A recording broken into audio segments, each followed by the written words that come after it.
কেমন আছেন সবাই? আশা করি যে যেখান থেকে আমার এই এপিসোডটি দেখছেন সবাই অনেক ভালো এবং সুস্থ আছেন।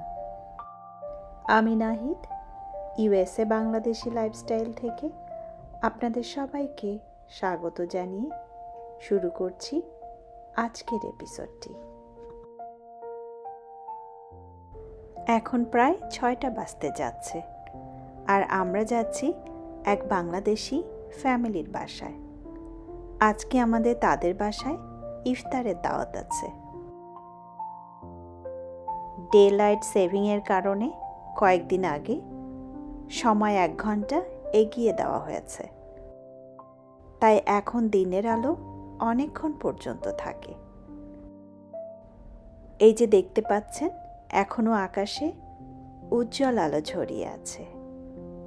আর আকাশটা দেখুন, একদম বসন্তের মতো পরিষ্কার আর নিখুঁত। হালকা হলুদ থেকে কমলা আলোর মিশ্রণ, যেন সূর্য তার শেষ রশ্মি দিয়ে ক্যানভাসে রং ছিটিয়ে দিয়েছে। মাঝে মাঝে লালচে আভা মেখে আকাশ যেন জীবন্ত ছবি হয়ে উঠেছে।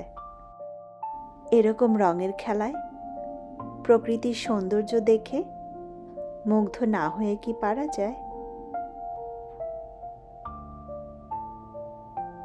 আসলে এখানে বছরে 2 বার সময় পরিবর্তন হয়। বসন্তে ঘড়ি 1 ঘন্টা এগিয়ে দেওয়া হয়, যাকে বলে স্প্রিং ফরওয়ার্ড। এতে সন্ধ্যার দিকে দিনের আলো বেশি সময় পাওয়া যায়। আবার শরতে ঘড়ি 1 ঘন্টা পিছিয়ে দেওয়া হয়, যাকে বলে ফল ব্যাক।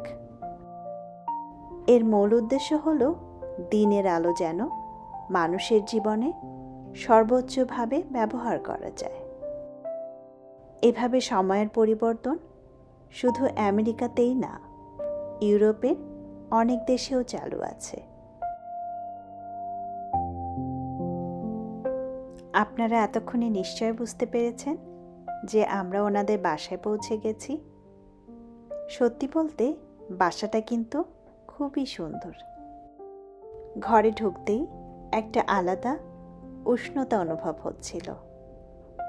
অনেকদিন পর মনে হচ্ছিল যেন আমরা দেশে আমাদের খুব কাছের কোনো আত্মীয়ের বাসায় এসেছি। প্রবাসে থাকতে থাকতে কখন যে মানুষে মানুষে এমন একটা সম্পর্ক তৈরি হয়ে যায়, সেটা হয়তো আমরা নিজেরাও বুঝতে পারি না। এখানে ধর্ম, বর্ণ বা কে কোন এলাকার এসব কিছুই আর তেমন গুরুত্বপূর্ণ থাকে না। যেন বাংলা ভাষায় 2টো কথা বলতে পারলেই মানুষটা আপন হয়ে ওঠে। আমরা যে বাসায় এসেছি, ওনারাও আমাদের মতো খুব একটা ক্যামেরা ফ্রেন্ডলি না, তাই তাদেরকে ভিডিও করিনি।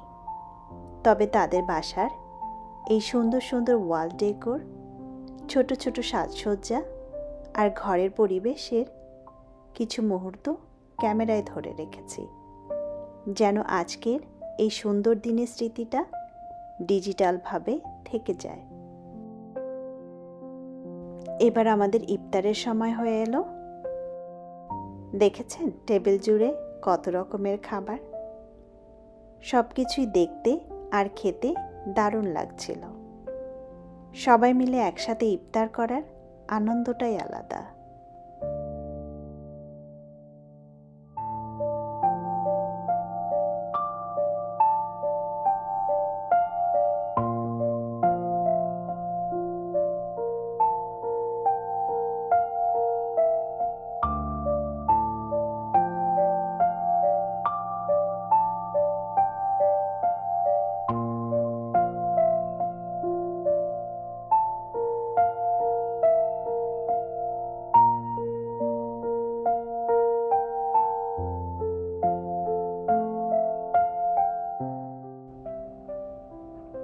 ইফতার শেষ করে আমরা সবাই মিলে গিয়েছিলাম তাদের বেসমেন্টে। সেখানে পুল খেলার সুন্দর একটা ব্যবস্থা আছে। সবাই মিলে বেশ কিছুক্ষণ খেলার চেষ্টা করলাম, আর বিশেষ করে স্বপ্ন তো অনেকক্ষণ ধরেই খেলল,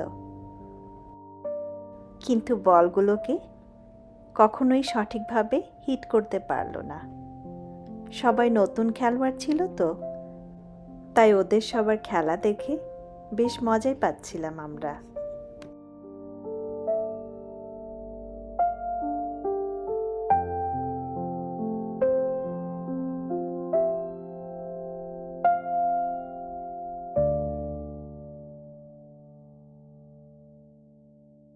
তারপর আমরা সবাই মিলে রাতের খাবার খেলাম। সত্যি বলতে অসাধারণ সব রান্না করেছিলেন তারা।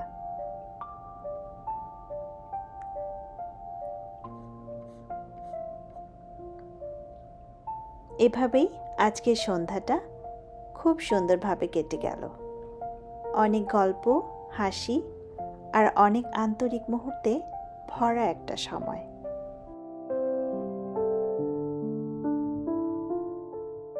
প্রবাসের জীবনে এমনভাবে একসাথে হওয়া, একসাথে খাওয়া আর গল্প করার মুহূর্তগুলোই মনে হয় সবচেয়ে বেশি আপন লাগে। দিনের শেষে মনে হয় মানুষ যতই দূরে থাকুক, একটু ভালোবাসা আর নিজের ভাষায় দুটো কথা বলার মানুষ থাকলেই পৃথিবীটা আবারও খুব কাছের মনে হয়।